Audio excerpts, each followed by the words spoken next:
Greetings, seekers of truth, and a warm welcome to the morale. Look closely at your life. You are exhausted. You are carrying a crushing, invisible weight on your shoulders every single day, draining your life force and paralyzing your potential. But here is the brutal reality. It isn't the weight of your own life that is destroying you. It is the impossible, toxic burden of trying to manage, control, and perfectly predict the emotions and reactions of every single human being around you. You twist yourself into a pretzel to keep the peace. You suppress your own voice to avoid conflict.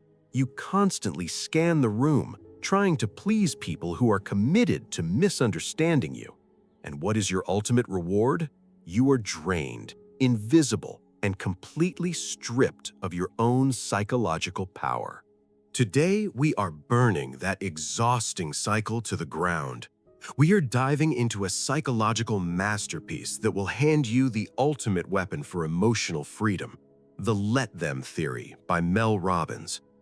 In this relentless 18-chapter deep dive, you will learn the exact mechanics of reclaiming your peace of mind. You will learn how to stop outsourcing your self-worth, how to emotionally detach from chaos, and how to execute the most powerful two-word mantra in the English language. If you are ready to stop managing everyone else's drama and finally take control of your own empire, listen closely. Let us begin. Chapter 1. The Illusion of Control. Stop wasting your life. If you constantly feel like you are drowning in stress, perpetually falling behind, or trapped in an endless loop of trying to please everyone, this chapter is your wake-up call. Mel Robbins opens with a hard-hitting, undeniable truth. The core problem is not you. The problem is the immense psychological power you are unknowingly handing over to other people. Every time you attempt to control how others perceive you, how they feel about you, or how they behave toward you, you are violently chipping away at your own peace of mind. Mel is brutally honest about her own past. She spent years bending over backwards trying to meet the crushing expectations of others. She operated under the delusion that if she just worked a little harder, said the perfect things, and kept everyone happy, she would finally feel good enough. The outcome? She felt more exhausted, more disconnected, and more invisible than ever before. This is the deadly trap of external control. You try to manage your partner's disappointment, your coworkers' approval, your parents' judgments, and your friends' silence. You tell yourself, if I just do this right, maybe they won't be upset. But no matter what you do, someone is always unhappy. Someone still criticizes you, and you are left feeling like a failure. It does not have to be this way. Reclaim your power with two life-changing words. Let them. Let them be disappointed. Let them have their ignorant opinions. Let them talk. Let them leave. Imagine a colleague walking into work with a hostile attitude. In the past, you would panic. What did I do wrong? How can I fix their mood? Now you deploy the weapon. Let them. Let them be grumpy. You protect your energy and stay in your lane. Imagine a highly critical father who constantly mocks your career or parenting. In the past, you argued and second-guessed your life. Now, let him. Let him have his outdated opinions. His beliefs do not define your reality. Mel illustrates this with a profound metaphor. Time with the people you love is like a melting ice cube. It is slowly, inevitably disappearing. You cannot stop it from melting. The only thing you can do is be intensely present while you have it. Yet we ruin these fleeting moments, obsessing over trivial control. Consider the story of her teenage son, Oakley, on the day of his high school prom. The lead-up was total chaos. He had no dinner reservations and no solid plan. Mel's anxiety skyrocketed. She desperately tried to control and engineer the perfect night, even buying a corsage for his date, who had already made her own. She was ruining the moment through control. Then, her daughter Kendall delivered a verbal lightning bolt. "Mom, if Oakley and his friends want to go to a cheap taco bar for pre-prom, let them. If they get soaked in the rain and ruin their sneakers, let them. It's their prom, not yours." Mel froze. She realized she was making herself miserable trying to manage outcomes that did not belong to her. The exact moment she let go, everything aligned. She handed Oakley $40 for tacos, wished him well, and smiled as he ran out into the pouring rain. It wasn't perfect, but it was beautiful. You cannot stop the rain, but you can absolutely stop standing in it. Let them do what they're going to do, and you choose peace. Chapter 2. The second half of the equation. Let them plus let me. Let them is the ultimate tool for emotional detachment, but if you stop there, you risk becoming completely passive and apathetic. To achieve true self-mastery, you must complete the equation, let me. Let them grants you freedom. Let me grants you responsibility and formidable power. Mel shares a deeply vulnerable story to highlight this. She was on a girls' trip with 6 of her closest friends. On the final day, one woman pulled her aside and revealed that a few of the others had been deeply offended by something Mel said on the very first night. Instead of coming to her directly, they spent the entire weekend gossiping behind her back. Instantly, Mel was flooded with crippling shame and panic. Her inner critic went wild. "What's wrong with me? I need to fix this." But as she processed the pain, she struck a revelation. The issue wasn't just their toxic gossip. It was the fact that she was centering their fragile feelings above her own self-respect. She deployed the full framework.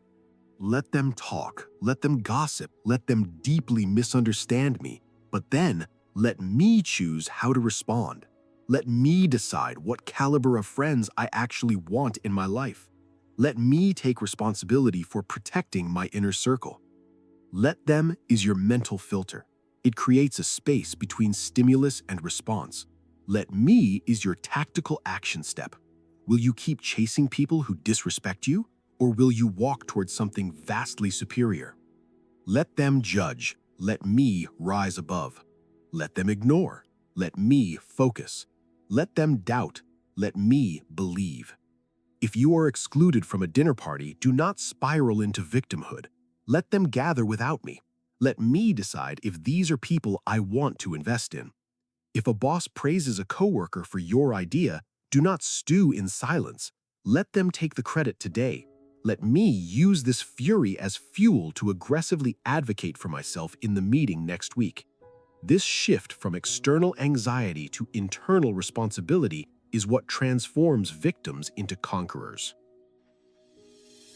Chapter 3. The Death of Minor Stress. Let them annoy you. We all face a daily barrage of micro-stressors. The negative coworker, the barking dog, the painfully slow checkout line. We view these as minor annoyances, but over time, they act like 100 paper cuts, bleeding our patience and energy dry. Mel's transformative message: you do not need to fix, control, or internalize every irritating flaw in the universe. Most of your stress does not come from the event itself. It comes from your fierce psychological resistance to it. It is not the traffic jam that ruins your day. It is your arrogant belief that the traffic jam shouldn't exist. Mel shares a hilariously relatable story. One morning, her husband Chris walked into the kitchen, made his coffee, and casually left his dirty mug directly on the counter right next to the sink. Not in the sink, not in the dishwasher, next to it. Mel's blood instantly boiled. Does he think I'm his maid?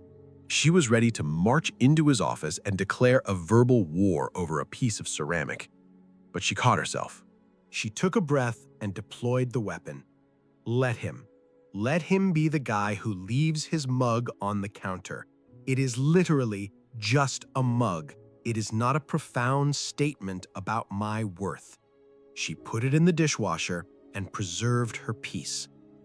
On a neurological level, your brain has an ancient alarm system called the amygdala, designed to scan for lethal threats.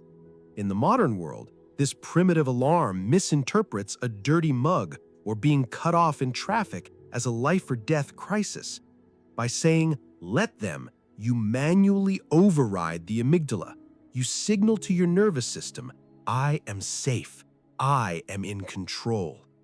Let the introverted coworker ignore you in the hallway.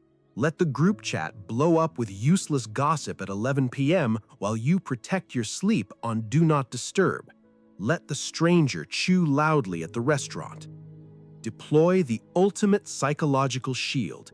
This is not about me. When someone is rude, snappy, or inconsiderate, they are fighting their own internal demons. You do not need to match their chaotic energy. You can observe without absorbing. Let them be annoying. Let yourself be untouchable. Chapter 4: The Corporate Battlefield. Let them hold you back. The corporate world can feel like an all-consuming nightmare of underappreciation and sabotage. But much of workplace stress stems from our emotional attachment to how we think the system should operate. You cannot control a toxic boss, a lazy team, or a broken culture, but you possess absolute control over how you show up.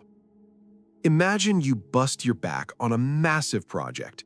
You pull all-nighters, the client is ecstatic, and then your manager swoops in and steals 100% of the credit. Most people would vent to colleagues, fantasize about dramatic revenge, and quietly rot in resentment for months. Instead, pause. Let them take the credit. Let them expose exactly what kind of fraudulent leader they are. And then, let me update my resume. Let me silently start networking with competitors. Let me meticulously plan my exit strategy. Stop giving your toxic workplace a starring role in the movie of your life. Consider Claire, the ultimate yes girl at a fast-paced marketing agency. Claire did everything. She handled client meltdowns, wrote last-minute pitch decks, and covered for lazy colleagues. She ran herself into the ground hoping to be recognized. Instead, she was perpetually overlooked because she had no boundaries. Claire hit her breaking point and deployed the theory. When a coworker tried to dump a Friday afternoon task on her, she calmly replied, "Unfortunately, I won't be able to take this on right now. Let's discuss a better system next week." Was the coworker annoyed? Yes, let them be. Within 6 months, Claire documented her massive contributions, interviewed with 3 companies that actually respected boundaries, and landed a high-paying job. You do not owe your employer your mental health. Let them underappreciate you, and let yourself rise anyway by building an exit strategy in the shadows. Chapter 5: The Prison of Public Opinion. Let them think bad thoughts. If you have ever lain awake at 2 a.m., heart-pounding, obsessing over what someone thinks of you, rewriting a text message 5 times out of fear of judgment, this chapter is the key to your cell. People are going to think whatever they want about you, period. You can be the kindest, most generous, most flawless human being on earth, and someone will still deeply misunderstand you and despise you. Once you accept this brutal reality, you stop performing. You stop begging for permission from people who are committed to judging you. Mel vividly recalls the agonizing fear she felt over how her extended family would judge her life choices, her unconventional career, her decision to launch a podcast or self-publishing a book. Every major life move was crippled by the phantom fear of, what will they say behind my back? It drained her life force until she flipped the script. Let them judge. Their private thoughts do not physically alter your reality. You are not responsible for managing the PR campaign of your reputation inside someone else's skull. Let them be entirely wrong about you. Let them whisper. and let yourself be fiercely, unapologetically free to build your empire. Chapter 6. The Courage to Disappoint. Let them be upset. You say no and instantly feel sick with guilt. You set a boundary and the other person gets defensive. Suddenly, you are scrambling to apologize and fix their mood. Hear this loud and clear. Your fear of someone else's temporary discomfort is costing you your permanent peace. You are not the emotional manager of the universe. When you set a boundary, people will get mad. Let them. When you cancel plans because you are exhausted, they will be disappointed. Let them. Mel used to over-apologize and say yes to speaking gigs she hated, just to avoid being perceived as difficult or cold. She realized that keeping everyone else emotionally comfortable was literally destroying her soul. She learned a game-changing truth. Just because someone's feelings are hurt does not mean you did something wrong. If you have hosted the chaotic family holiday dinner for 10 years, and this year you declare you are traveling with just your spouse, your in-laws will sigh, complain, and be passive-aggressive. Let them. Let them miss the old tradition. Let me enjoy my hard-earned peace. If a friend wants to drain your energy every single day and you ask for space, they might send a dramatic, angry text. Let them. You are not in charge of how people feel about your boundaries. You are in charge of protecting your life. If a relationship requires you to be a spineless doormat just to survive, it is not a relationship, it is a hostage situation. Chapter 7. Weaponizing Envy. Overcoming Chronic Comparison. Comparison is a vicious, silent assassin. You scroll social media, you see a colleague get promoted, you see a friend buy a massive house, and instantly you feel like a catastrophic failure. You spiral into a dark loop of why not me? But comparison is not your enemy. It is a highly calibrated compass. When you feel the bitter sting of jealousy, it is not proof that you are losing. It is a biological signal illuminating a suppressed desire. It simply means they have something that you secretly want. Mel used her envy of other successful authors not as a reason to quit, but as the explosive fuel to sit down and write her own masterpiece. Deploy the mantra, let them win. Let them go viral. Let them get married first. Let them have the abs. Let them be 10 steps ahead. And then let me figure out what matters to my soul. Let me put my head down and execute on my own path. When you see the perfect friend on Instagram with the flawless kitchen and the smiling kids, let them curate their illusion. No one posts the darkness, the arguments, or the mess. You are not behind. You are just dealing with reality. When you catch yourself spiraling in comparison, ask 3 tactical questions. What is this jealousy teaching me about what I actually want? What specific tactics can I learn from their success? What is one concrete step I can take today on my own path? Your life is a completely original canvas. Stop trying to paint someone else's picture. Chapter 8. The Ultimate Choice. Let me own my power.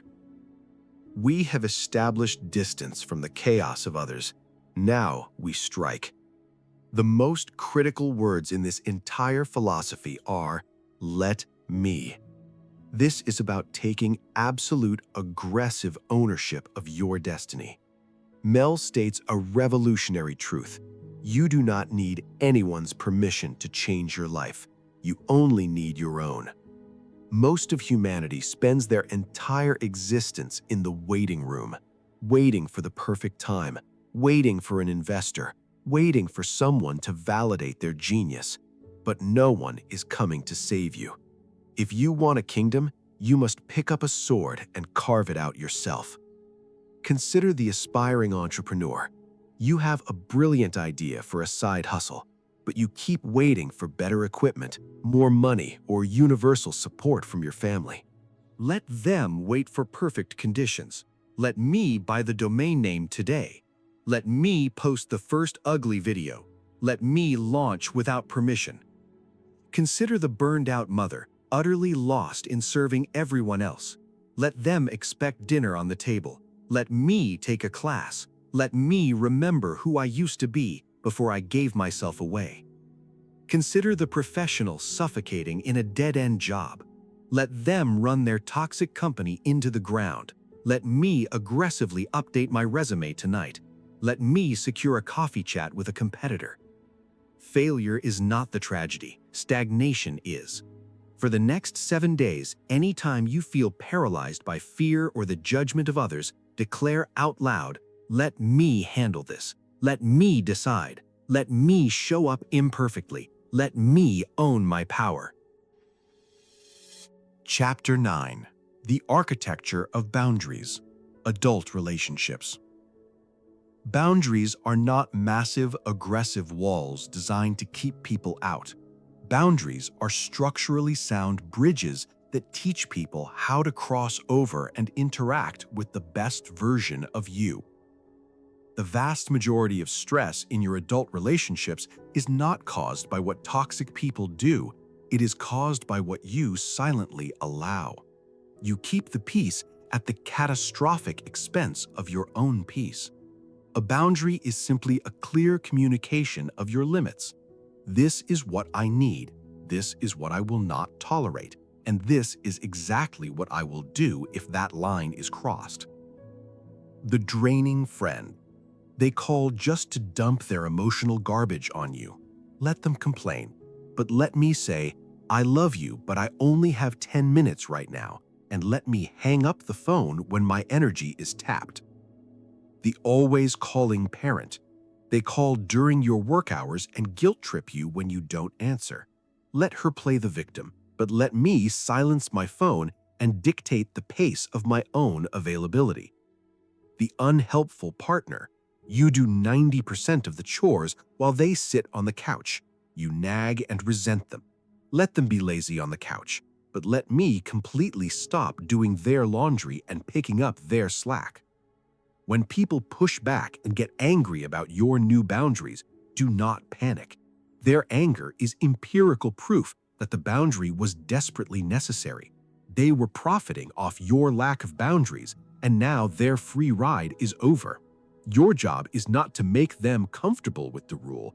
Your job is to enforce it like a sentry. Chapter 10. The Art of Release. Let them walk away. There is perhaps no greater psychological pain than watching someone you love walk away. A breakup, a fading friendship, a family estrangement. Our primitive instinct is to cling, to beg, to drop to our knees and fix whatever is broken just to make them stay. Mel delivers a hard, agonizing, but deeply liberating truth. When someone wants to walk away, open the door for them. Mel experienced this when her career exploded after a viral TEDx talk. A very close friend became resentful and began pulling away. Texts went unanswered, calls stopped. Mel was devastated, desperately trying to analyze her own actions and fix the fracture. But eventually, she realized that begging someone to stay does not create love. It creates a hostage situation.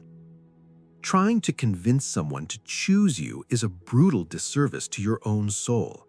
When people walk away, it is often about their own insecurities, their own jealousy, or their inability to stand in the radiant light of your growth. The season for that relationship has simply expired. The breakup. Your partner wants out. Your heart shatters, and you want to promise to change. Let them go. You deserve a partner who is an absolute, undeniable hell yes. Let the wrong person walk out so the right person has room to enter. The fading friendship. You are doing 100% of the initiating. Let the friendship die. Invest your precious energy into people who possess the capacity to reciprocate. The distant family member. They hold petty grudges and burn bridges. Let them keep their distance. You cannot force a relationship with someone fiercely committed to misunderstanding you. Rejection is the universe's form of redirection. When someone walks away, they are clearing dead wood from the forest of your life, making room for new, vibrant growth. You do not need closure from them. You create your own closure by locking the door behind them and turning your face to the future. Chapter 11. The Crucible of Pain. Let it hurt. Modern society is diseased with toxic positivity. We're told to look on the bright side and good vibes only. In this chapter, Mel commands a radical departure. Sometimes you just have to let it hurt. When Mel went through a devastating breakup in her 20s, she tried the distraction maneuver. She partied, overworked, and surrounded herself with noise to outrun the void in her chest. But suppressed pain does not evaporate. It mutates into chronic anxiety, insomnia, and a dark, lingering bitterness. The only healing began when she collapsed on her apartment floor and allowed herself to sob uncontrollably. The only way out of the fire is through it. Emotions are literally energy in motion. When you let the energy surface, it burns out and passes. When you numb it with alcohol, scrolling, or shopping, it becomes trapped in your cellular biology. Beware the traps of bypassing pain. The silver lining trap. You get laid off and instantly force yourself to say, better things are coming. Yes, they are, but right now, it is a disaster. Let it suck. Feel the terrifying reality of financial instability first. Honor the pain before searching for the horizon. The distraction maneuver. You go through a breakup and instantly download a dating app to avoid the silence of your bedroom. Let the room be quiet. Let yourself feel the agonizing loneliness.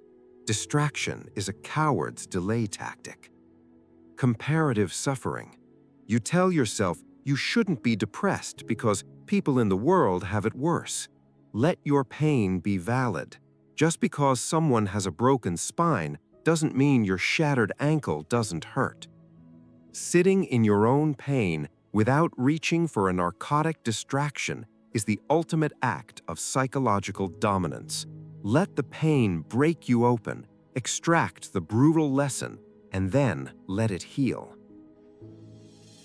Chapter 12. The Injustice Protocol. Let them be unfair. Life is entirely, unapologetically unfair, and when intense injustice strikes us personally, when a liar succeeds, when a colleague steals our promotion, it ignites a visceral, all-consuming rage. We become frantic lawyers in the courtroom of our own minds, gathering evidence and obsessing over the betrayal. Mel experienced a brutal professional betrayal. She poured her genius into a collaborative project only for the partner to aggressively push her out and steal the lion's share of the credit and cash. She spent weeks losing sleep, raging to friends, and burning her own energy. Then came the realization: her rage was doing absolutely zero damage to the betrayer. They were sleeping perfectly fine, enjoying the stolen success. Mel was the only one drinking poison and expecting her enemy to die. Deploy the protocol. Let them be unfair. Let them lack integrity. Let them be a total fraud. The toxic ex. They cheated, lied, and now look blissfully happy on Instagram. Let them live their superficial lie. You do not need cosmic karma to strike them down by lightning to find your own peace. The office credit stealer. They presented your idea to the boss as their own. Let them rely on stolen scraps. Let me realize that true creative genius cannot be stolen. I can generate 100 more world-class ideas. They cannot. The unequal inheritance. A sibling gets the money despite doing none of the caretaking. Let the will be what it is. Do not let paper money destroy the purity of the love you gave. Drop the mental lawsuit. Stop gathering evidence against them. Say, your toxic behavior is your karma. My absolute peace of mind is my responsibility. Let them play in the mud. You rise to the clouds. Chapter 13. The Illusion of Expectations. Let them disappoint you. Expectations are the invisible architects of your deepest disappointments. We silently demand that our partner read our minds. We expect our friends to celebrate our victories exactly the way we would. We wait decades for a narcissistic parent to finally offer validation. And when they fail to read the invisible script we wrote for them, we're crushed. Mel organized a grand romantic milestone birthday in her own head. She dropped subtle hints to her husband and friends. When the day arrived, she received nice texts and a standard dinner, nothing like the cinematic surprise she had hallucinated. She spent the night feeling deeply unloved. But the truth was brutal. She cast her loved ones in a movie they didn't know they were acting in, and then got furious when they didn't know their lines. Here is the reframe that will alter your life. Disappointment is data. When someone lets you down, it is not a tragedy. It is hard intelligence. It tells you exactly what they are capable of and exactly where you must adjust your expectations to match reality. The flaky friend. They always cancel at the last minute. Stop getting offended. Let them be flaky. Accept this as their nature. Make plans with them that you are perfectly happy executing alone when they inevitably bail. The unromantic partner. You crave poetry and roses. They show love by changing the oil in your car. Let them be practical. If you want flowers, aggressively ask for them or buy them yourself. Stop demanding a mechanic be a poet. The critical parent. You tell your mother about a massive promotion, desperately hoping for a "I'm proud of you." She asks why the salary isn't higher. You are crushed. Let her be critical. Stop going to the hardware store looking to buy milk. Stop begging for validation from a dry well. Validate yourself. Close the gap between your romantic expectations and cold reality. Let them be disappointing and let yourself find joy regardless. Chapter 14. Resigning as General Manager of the Universe. Let them live. If you are a fiercely caring parent, partner, or friend, you suffer from a toxic urge, the need to micromanage the lives of the people you love. You want to save them from the pain of their own bad decisions. Mel delivers a blunt, necessary strike to the ego. You cannot grow for someone else. You cannot learn their lessons for them. You must let them live their own lives, even if it means watching them crash and burn. Mel constantly offered unsolicited, controlling advice to her fiercely independent daughter, Sawyer. Mel thought she was helping. Sawyer felt smothered and criticized and began aggressively pulling away. The breakthrough hit Mel hard. Her advice wasn't about helping her daughter. It was a selfish mechanism to soothe her own anxiety about her daughter's future. When Mel deployed the theory, let Sawyer figure it out, let her stumble, Let her fail on her own terms. The relationship blossomed. The paradox of control is absolute. The tighter you grip, the harder they pull away. The moment you release the rope, they step closer. The adult child. They are dating a loser or taking a dead-end job. Let them. Your job is to love them, not to operate them via remote control. The partner's bad habits. They refuse to go to the gym and eat garbage. Let them be sedentary. You cannot force health onto another human soul. Be an inspiration, not a warden. The friend's financial mess. They cry about being broke, but buy luxury goods. Let them max out their credit cards. Refuse to be their financial savior. When you constantly step in to solve a loved one's problems, you are maliciously robbing them of the resilience required to survive in the real world. Resign as the general manager of the universe. Step off the field, stand on the sidelines, and let them play their own game. Chapter 15. The Emotional Sponge. Let them feel their feelings. When someone you love is drowning in anxiety, rage, or grief, do you instantly take on their emotion? Do you immediately launch into fix-it mode, rapid-firing solutions just to make their dark mood disappear? You must establish ironclad emotional boundaries. You are not required to be the emotional sponge for the universe. When a friend came to Mel sobbing over a workplace disaster, Mel immediately started barking tactical solutions. Email HR, say this to your boss, quit.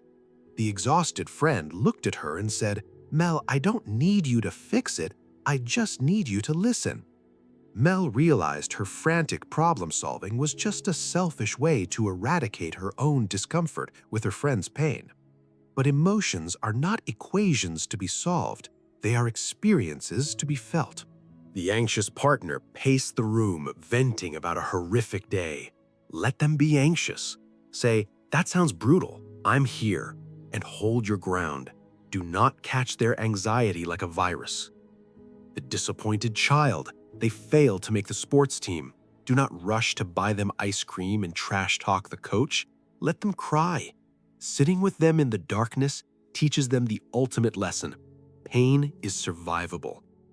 The grieving friend, they suffer a catastrophic loss. Do not offer toxic, empty positivity like everything happens for a reason. Just sit with them in the abyss. Let them feel the crushing weight. Deploy this masterful question before engaging. Do you want comfort or do you want solutions?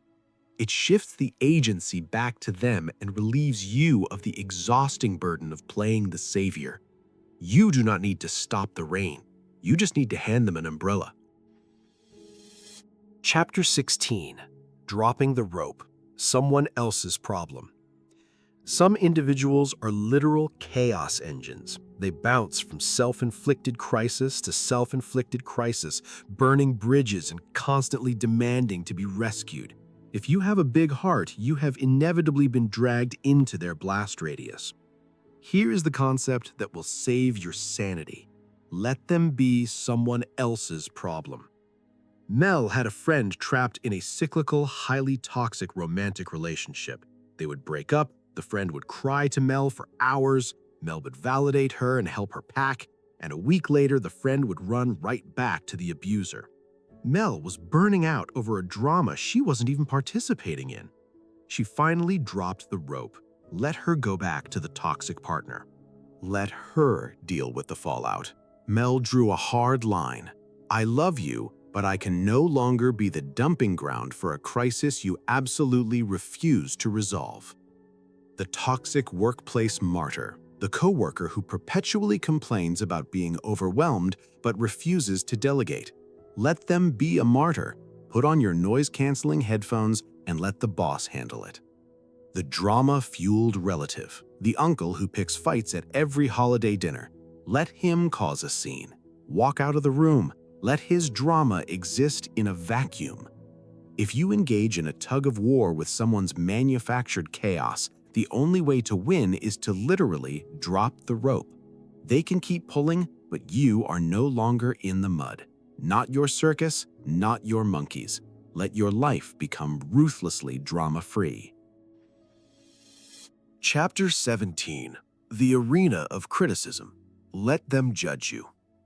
We circle back to the ultimate human terror, active, vocal, harsh judgment. When you finally decide to live loudly, when you change careers, enforce iron boundaries, or speak your unvarnished truth, you will upset the comfortable status quo, and the weak individuals who benefit from that status quo will attack you. When Mel posted her first major public speaking gig online, she read the comments. The internet viscously tore apart her voice, her clothes, and her ideas. Her primitive instinct was to crawl into a dark cave and never speak again. But she realized a law of the universe. Savage criticism is simply the toll you pay on the highway to an extraordinary life. If you want to conquer the world, you must accept that the masses will hurl stones at you. The career pivot. You leave a safe corporate job to build a startup. Your family calls you insane. Let them predict your failure. They possess zero vision. Let them judge and let me build. The boundary setter. You stop being a pushover and people call you a bitch. Let them call you mean. Their outrage is empirical proof that your boundary is working flawlessly. Authentic expression. You share your art or truth online and face ridicule. Let them be critics in the cheap seats. The warriors actually covered in blood and sweat in the arena do not have the time to judge you.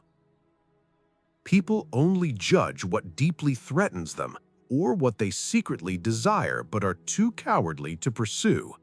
Build impenetrable armor of self-approval. Be the villain in their weak story if you have to.